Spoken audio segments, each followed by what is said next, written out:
Are you gonna take that?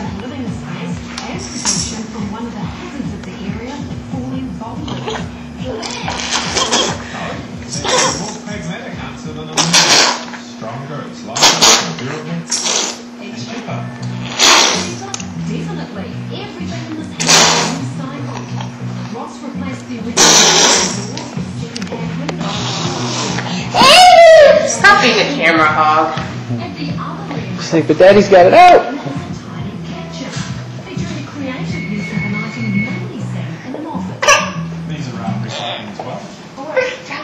This is for all of you that think that she's just sugar and spice. Well, trying to find a solution to a pretty simple problem. No need for expensive wallpaper. The container's original markings owing to this home's recycled industrial feel. Careful! This is vertical living. The first floor container is for the dining space. The second is for the kids.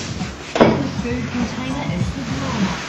The stairway leading to the second floor container is outdoors and was once a museum fire escape. So what's the only way from down to up is outside? Winter must be freezing. Yeah, it is. You learn to get up a set of stairs very quickly. But once you get inside, the containers are nicely insulated, you're cuddly warm again, and you remember just how warm you are. Great. Yeah. 4-year-old Finn Stevens and his 2-year-old sister Kara loved their deck. It did raise one serious concern, however, for their mum, Petra. With a 13-foot drop to hard concrete, the balcony railings were a big safety challenge. We had to modify the holes so the kids can put their heads through, and Ross had to put the wooden board on it so they couldn't climb over. You must have at the beginning both used. Mikayla, what'd you find in there? Totally.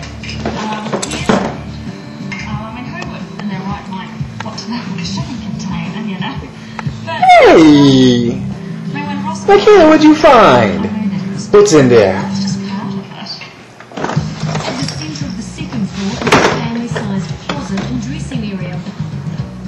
The wall is covered with mattress material that acts as both sound and heat insulation. Another example of Ross's ingenious use of materials in unexpected ways. This is wild in here, Ross. Yeah, well, again, I'm trying to make